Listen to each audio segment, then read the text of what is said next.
Esto es Cabildeo Digital.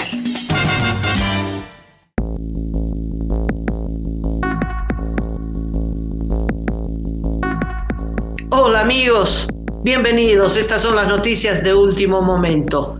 Cacho Herrera se encuentra en Cochabamba y desde allí empezamos el comentario sobre lo acontecido esta madrugada, la aprobación a la mala de 2 créditos. Cacho, adelante. Hola Amalia, hola amigos del planeta. Estamos comenzando marzo, 1 de marzo, con noticias de último momento.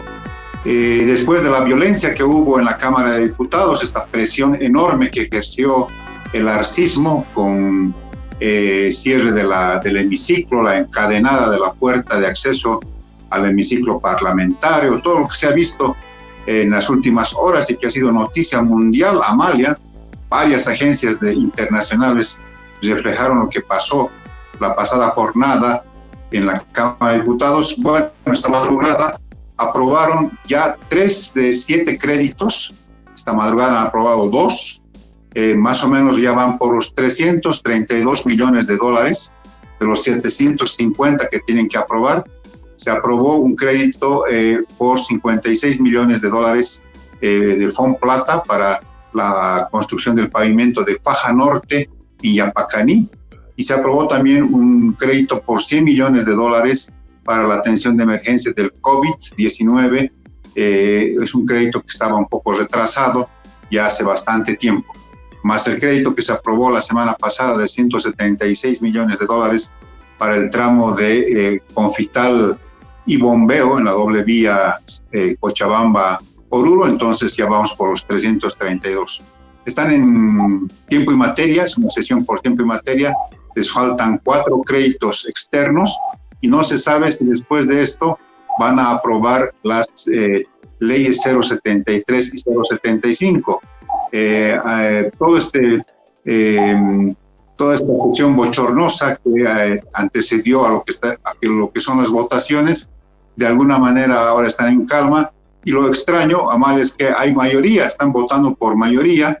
La diputados de Comunidad Ciudadana han denunciado que están corriendo maletines azules, porque extrañamente están apareciendo los votos para la aprobación de estos créditos, y diputados de la oposición están diciendo que están comprando conciencias porque el voto es secreto, nadie sabe por qué están votando. Entran a una especie de recinto, marcan una boletita, salen, depositan en una urna, y por tanto ahí están apareciendo la votación mayoritaria para estos créditos. El procedimiento es muy importante, Cacho. Esta violencia ejercida, esta violencia fascista, paramilitar, ejercida dentro del Poder Legislativo, que es una institución la más democrática de todas, es el sello del arcismo, del autoritarismo. A ver, ¿qué es lo que se está discutiendo? Los créditos, sí, en segundo plano. Lo que se está discutiendo es aprobar los créditos para luego no discutir el tema de la prórroga de los magistrados. Cuando el arcismo tenga aprobados los créditos, cerrará la discusión y el debate sobre estas 2 leyes con textos cortísimos para ratificar el texto constitucional, es decir, hay que hacer leyes para ratificar la Constitución y señalar que los magistrados que se han prorrogado son de facto inconstitucionales y que por lo tanto su actuación es nula. Eso no va a ocurrir. El arcismo se está jugando el todo por sus prorrogados. Y en segundo plano pone el tema de los créditos, que los necesita para hacer frente a esta escasez de dólares, ¿no? Entonces, ¿cómo se jugó?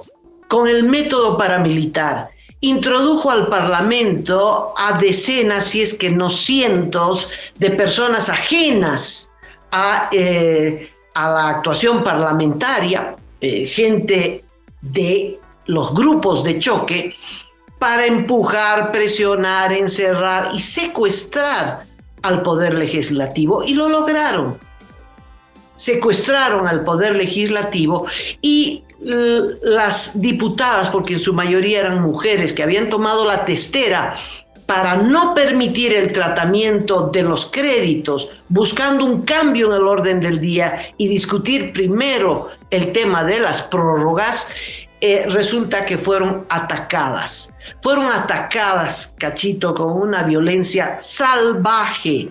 La diputada Luciana Campero recibió un sillazo en el pie, que empezó a gritar de dolor, y mientras gritaba de dolor, la zapatilla de Luciana voló por los aires. Vino Calizaya, esta cachascanista que tiene el oficialismo, y saltó 2 veces sobre el pie adolorido de la diputada Campero, rompiéndole los ligamentos. Esto es muy grave. Entre tanto, golpes para aquí, golpes para allá. Hubo un primer intento de votación, que era lo que buscaba el oficialismo: desalojar a la oposición del hemiciclo, sacarlos para que solo el oficialismo en sala pueda hacer mayoría. Solo los oficialistas en sala necesitaban 61 votos, tener el quórum y luego ir a la votación y obtenían mayoría. Hicieron una primera votación y perdieron. Entonces vino la violencia, los ataques. Cuando se dieron cuenta que por la vía de la violencia no iban a conseguir una mayoría, optaron por el soborno. Lo que tú dices, Cachito, es cierto. La fuente que tengo, las fuentes que me han comentado desde el Parlamento, es que 15 diputados de Comunidad Ciudadana se pasaron al oficialismo. 15. Y por eso es que ya no necesitan desalojarlos y obtienen mayoría. Y entonces han aprobado esta madrugada, 5 de la mañana, 2 de los créditos que tú has mencionado. Con el crédito que se aprobó hace unos días a través del fraude, recordarás que el oficialismo recurrió al fraude, fue a la votación, había perdido, cambió los resultados de la votación y aprobó ese crédito vía fraude. Bueno, así están las cosas, pero tienen una muralla, el Senado. Esta misma madrugada, en el Senado se discutió la aprobación del crédito que venía de la Cámara de Diputados, ese crédito aprobado con fraude. Y en senadores no pasó, Cacho, no pasó. Y estos 2 créditos, cuando lleguen al Senado, muy posiblemente tampoco pasen, si es que los senadores del oficialismo se resisten al maletinazo, que resultó más efectivo que los paramilitares, los golpes, los sillazos, etcétera, etcétera, etcétera. Yo creo que van a recurrir en el Senado también a comprarse senadores de oposición. Duele saber que la posición de estos diputados, es decir, que dentro de la oposición hay oferta y demanda, Cacho. Duele saber que son opositores mientras no les ofrezcan un cheque. Y al mismo tiempo, qué aliento de esta nueva camada de jóvenes parlamentarios que resisten con todo, que resisten poniendo en riesgo sus cabezas, su humanidad, su vida, porque de uno de esos palazos los pueden matar, y están luchando con todo por la democracia, porque luchar contra el porroísmo, tener magistrados de facto, Cacho, eso no ocurre en el mundo democrático. Uno no puede tener presidentes de la Corte Suprema, tribunos del Tribunal Constitucional, que sean de facto. Eso no ocurre nunca. Eso ha ocurrido con García Mesa, nada más. García Mesa los nombró. Eso ya es el hecho más insólito, y están peleando a brazo partido, y podemos decir sectores de oposición. Otro sector se vendió, es una lágrima, es una pena, pero eso es lo que ha ocurrido. Tendremos entonces, de acá en adelante, como ya se compraron 15 de la oposición, entonces van a aprobar todos los créditos en diputados, no tengan la menor duda. Vamos a ver qué pasa en el Senado. La idea era que si no podían aprobar los créditos, entonces el gobierno estaba obligado a negociar y a ver si ponía en primer lugar la discusión de los prorrogados o que los prorrogados renuncien, en fin, se abría un espacio de discusión, de negociación, pero ese espacio el gobierno lo ha cerrado usando la violencia y el maletinazo en la Cámara de Diputados. Hay dos cosas, Amalia, que hay que complementar. La primera es que aparentemente está utilizando una figura, el levismo, lo ha expresado anoche en su participación el diputado Gualberto Arizpe, en realidad esta madrugada, y es que las leyes 075 y 073 habrían cumplido su tiempo de tramitación en la Cámara de Diputados. El reglamento establece que hay un tiempo para que los proyectos de ley también tengan posibilidades de tramitarse, no es que deben estar eternamente en las cámaras. Y entonces, automáticamente, dijo él, esto debe subir a instancias de la presidencia de la Asamblea Legislativa, vale decir, estar en manos del vicepresidente David Choquehuanca. Y entonces él anunció que la bancada del levismo va a dirigirse a través de una carta al vicepresidente para que de una vez convoque a una sesión de la Asamblea Legislativa, vale decir, del Senado y de la Cámara de Diputados, para que se traten ambos proyectos de ley, porque se ha pasado, según Arizpe, ya el tiempo para la tramitación de estas leyes. Entonces puede ser una especie de salida si es que la Cámara de Diputados no tratara este viernes en sesión de tiempo y materia estos dos proyectos de ley. Ese es un dato que surgió anoche del debate, en este largo debate en la Cámara de Diputados. Y el siguiente dato es que este sábado, 2 de marzo, está programado un ampliado nacional de la Confederación de Campesinos del Levismo.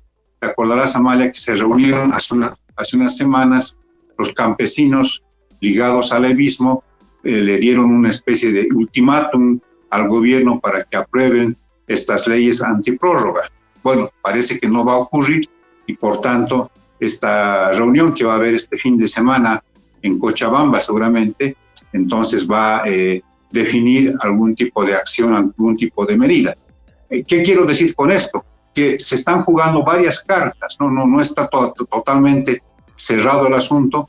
Quizás el arcismo está corriendo con esa su estrategia vía compra de conciencias de parlamentarios, de diputados y eventualmente de senadores, pero también hay cartas que va a jugar sobre todo el levismo para tratar de que se aprueben estas leyes antiprórroga. ¿Tendrá resultados? No lo sabemos.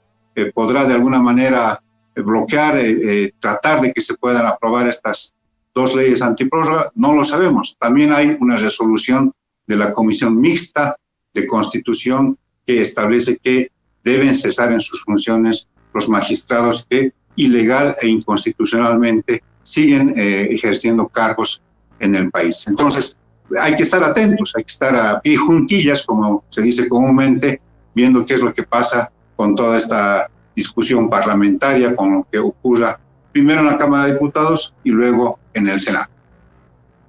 Sí. A propósito de los créditos, la diputada Barrientos, diputada por Cochabamba, brillante, hizo una explicación muy simple. La explicación dice, en el Parlamento, dice ella hablando en primera persona del plural, hemos aprobado 4.000 millones de dólares en créditos en este gobierno de Arce, sin contar estos 7 créditos que son motivo de polémica, ¿verdad? 4.000 millones. El gobierno no ha usado ni la mitad porque no ejecuta los créditos y no consigue el desembolso de la otra mitad precisamente porque no ejecuta. Los que prestan en la medida en que los proyectos para los que ha prestado tengan un avance. Y como no avanzan, pues no consiguen el desembolso de la otra mitad, que es significativo, 2.000 millones de dólares en créditos. En total, el Parlamento le aprobó a Arce 4.000 millones de dólares. De tal modo que estos créditos que están aprobando ahora, 100 milloncitos acá, 20, 50, no le van a resolver el problema a Arce, ¿no? Si es que la gente sale diciendo, estamos en crisis porque el Parlamento está bloqueando los créditos, no es cierto. Ya le aprobaron 4.000 millones y el gobierno no los usa. Ese es el punto. Ese es el punto central. Estos créditos que están pendientes no le van a resolver el problema. Como no le van a resolver el problema los bonos en dólares. No sé si pasamos de tema, Cacho. Sí, Amalia. En los primeros 3 días, el Banco Central de Bolivia ha anunciado de manera oficial que se han emitido 1.054.000 dólares en bonos en varias ciudades del país. Se han hecho varias operaciones. Está contento el Banco Central, pero hay bastante cuestionamiento de parte de analistas económicos a saber si esto va a resolver finalmente la crisis cambiaria. Pero además hay un dato adicional, Amalia, que lo ha publicado anoche la Agencia Boliviana de Información, que es una agencia del Estado, que señala que los bonos en dólares que está emitiendo el Banco Central ahora y que podrían ser emitidos por bancos privados, tienen una fecha de expiración. Es el 30 de agosto de este año. Vale decir que en 6 meses ya se van a terminar la emisión de los bonos. No es que van a durar un tiempo prolongado como me imagino que muchas personas pensaban, muchas personas que tienen dólares en el Colchón Bank, o muchos empresarios, o mucha gente comerciante que trabaja con dólares, y entonces o se apuran para comprar los dólares, o finalmente van a tenerse que quedar con los dólares en las manos, porque tiene fecha de expiración, repito, 30 de agosto de 2024. Bueno, esa fecha es para apresurar, porque están desesperados por captar dólares, Cacho. Entonces, le estás diciendo a la gente, bueno, apúrate, porque hasta agosto es que vamos a poner a la venta estos bonos. En realidad no es a la venta, vamos a colocar. ¿Qué está haciendo el gobierno? Se está prestando plata del público, se está endeudando, y toda deuda se paga con intereses, y entonces se está pagando intereses. Alguien me preguntó, están pagando 4,5% a un mes de plazo. A tres meses. A 3 meses. Tienes razón, a 3 meses, perdón. Quiere decir que si tú compras un bono de $1.000, ¿te van a pagar $400 de interés? No. Ese 4,5% es anual, o sea, hay que sacar el cálculo de cuánto es mensual y te van a pagar el interés por los 3 meses que tú has depositado la plata. En todo caso, el gobierno se está prestando plata y la tiene que devolver. Tú le estás entregando dólares físicos, dólares verdes, y el gobierno te está devolviendo, te está entregando un pagaré. Te va a devolver tus dólares con interés en dólares en 3 meses, que es lo mínimo. Y hay a 6 meses, y hay 1 año, y también a 2. Cuanto más largo el tiempo, es más alto el interés, por supuesto. Yo sigo con la interrogante. No habiendo reserva monetaria, porque realmente ya no hay reserva monetaria, salvo que da, me parecen 20 toneladas de oro, pero no físico, no cash. ¿Con qué plata van a devolver? ¿Con qué plata van a devolver? Ahora, $1 millón han captado en 3 días. Es interesante el monto. Y estos bonos son interesantes para aquellos que tienen plata de ahorro. Yo saco mi plata del banco X y me compro el bono, porque el bono me va a dar más interés que el banco. El banco prácticamente no solo no me paga interés, sino que me cobra por cada vez que muevo mis dólares, me cobra. Estos bonos no. Entonces es interesante para los ahorristas. Pero ese 1 millón que ha captado en 3 días, para tener una idea, ¿Cuán grande es ese monto? Bueno, te voy a decir, es chiquitísimo. Si es que lo ponemos en comparación a lo que necesita el gobierno para comprar gasolina. Para comprar gasolina un año necesita 1.500 millones de dólares. ¡Wow! ¿No? Ha conseguido uno, necesita 1.500. Si es que va a ser esto del remate, digamos que se libere de la mitad, bueno, va a necesitar 700, 800 millones todavía y ha conseguido uno. ¿Cuánto puede conseguir? ¿Llegará a los 1.000 millones, Cacho? Porque si no, ¿cuál es el sentido? ¿Llegará a los 1.000 millones de dinero de los ahorristas? Esa es la pregunta. Como fuera, es una apuesta interesante del gobierno. Está captando, se está prestando del público, ya que afuera no va a conseguir créditos de libre disponibilidad. Ese es el tema. Así, solamente como una aclaración, digamos, por $1.000, el 4,5% son $45, y uno entonces se presta, adquiere el bono y en 3 meses recoge sus $1.000 más el rendimiento de los $45, que es el mecanismo que funciona, por ejemplo, con los bonos navideños del Banco Central de Bolivia. Así que es interesante, es un rendimiento a corto plazo. Luis Fernando Romero ha estudiado este tema y cree que no es tan rendidor como, por ejemplo, los depósitos a plazo fijo, que sí tienen unas tasas un poquito más altas. Pero déjame cambiar de tema, querida Amalia, para decirte que hay preocupación en el país por un caso de sarampión, una enfermedad que se pensaba estaba erradicada del país y que ha brotado en el sur, en el extremo sur de nuestra patria, en Bermejo, con una niña de 6 años, pero que esta niña estuvo en la ciudad del Alto. Y entonces se están haciendo todo un rastrillaje epidemiológico. La ministra de Salud, la señora María René Castro, ha dispuesto la vacunación a todos los niños menores de 5 años en el municipio fronterizo de Bermejo. Se está vacunando en este momento a todos los niños que se están encontrando en la frontera con la Argentina, y se está haciendo un rastrillaje con el CEDES de La Paz en todos los lugares donde estuviese, donde haya pasado esta niñita, en la ciudad del Alto, en parques, en plazas, en los lugares donde haya visitado a familiares, a amigos, porque hay que contener rápidamente, es una enfermedad contagiosa, infectocontagiosa, de propagación muy rápida, y entonces están tratando de aislar, de hacer una especie de cerco epidemiológico para impedir la diseminación del sarampión. Si esto cunde a Amalia, estamos complicados, porque además tendríamos dengue, tenemos las otras enfermedades tropicales. Bueno, si esto más brota, estamos realmente complicados. Y a esto se sumará lo del dengue, Cachito, insisto. Se sumará lo del dengue fruto de las inundaciones. Pasan las inundaciones y llegan los mosquitos y llega el dengue, etc.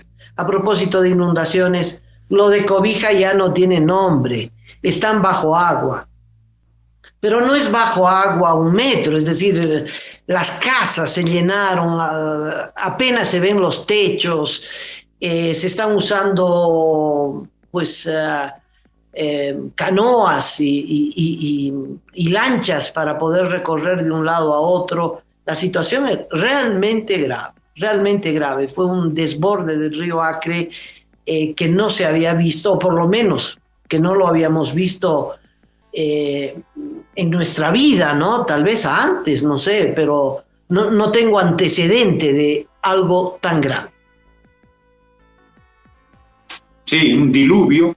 Es una especie de estas cosas que relatan a veces las páginas de la Biblia.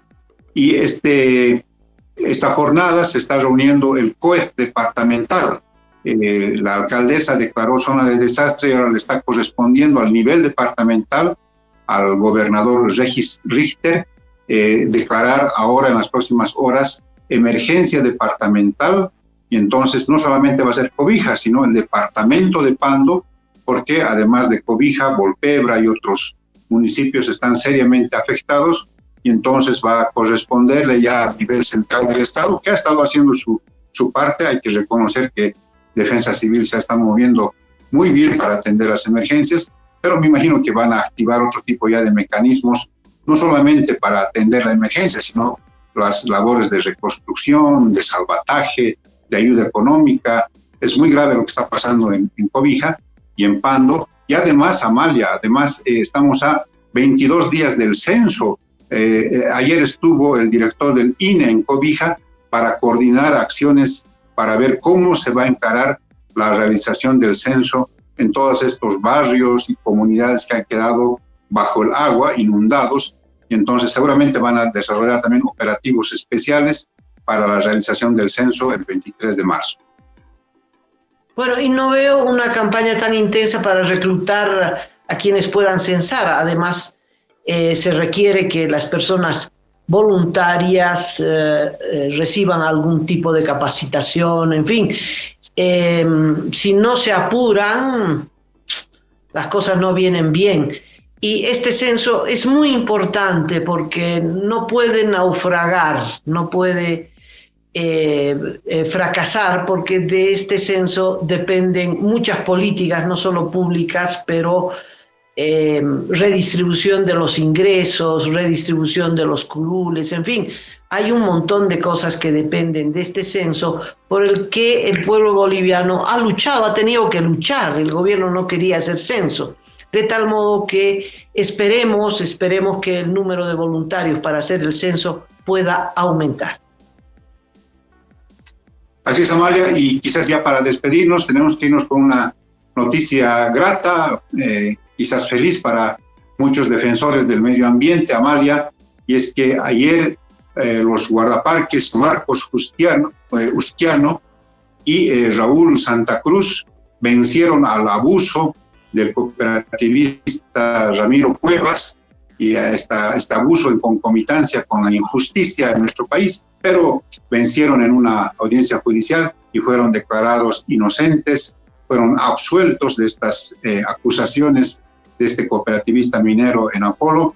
Así que realmente fue una grata noticia conocer la victoria judicial de los guardaparques del Madrid. Sí, que han despertado una solidaridad en todo el país, y esto ha sido tal vez lo más importante de este caso, tomar conciencia de nuestras áreas protegidas, de lo poco protegidas que están, de la lucha en solitario de los guardaparques y del asedio de los cooperativistas mineros. Bueno, ya que estamos en cuestiones judiciales, no sé si para alegrarse o para no, Manuel Rocha, el agente de Cuba, que era embajador de los Estados Unidos en nuestro país y también en la Argentina, resulta que se ha declarado culpable en los Estados Unidos de haber espiado a favor de Cuba durante 40 años. Cuando estaba en Bolivia era agente de Cuba, qué interesante, y primero se declaró inocente, ahora se declaró culpable, y eso significa que pasará 10 años con mameluco anaranjado. Esa es la noticia. Increíble, ¿no? Increíble cómo no se dieron cuenta jamás en 40 años que un embajador, además de un alto nivel, era en realidad un agente, un espía del gobierno de Castro, sobre todo, porque me imagino que ha tenido que tener mucha ligación con el gobierno de Fidel Castro, y entonces, caramba, 40 años después se dieron cuenta que tenían un embajador espía. Increíbles son paradojas de la vida. Como paradoja también es que el presidente Luis Arce va a participar en una cumbre en Argelia de los países exportadores de gas. Él ya ha viajado primero a la CELAC, a la cumbre de la CELAC, y luego a la cumbre de exportadores de gas. No tenemos ya gas, pero él está participando en una cumbre de países exportadores. Bueno, Cachito, y hasta aquí llegamos con estas noticias, y nuevo encuentro será el lunes. Así es, así es. Entonces, que tengan un buen fin de semana, Amalia, Manuelito, y nos vemos el lunes. Hasta entonces.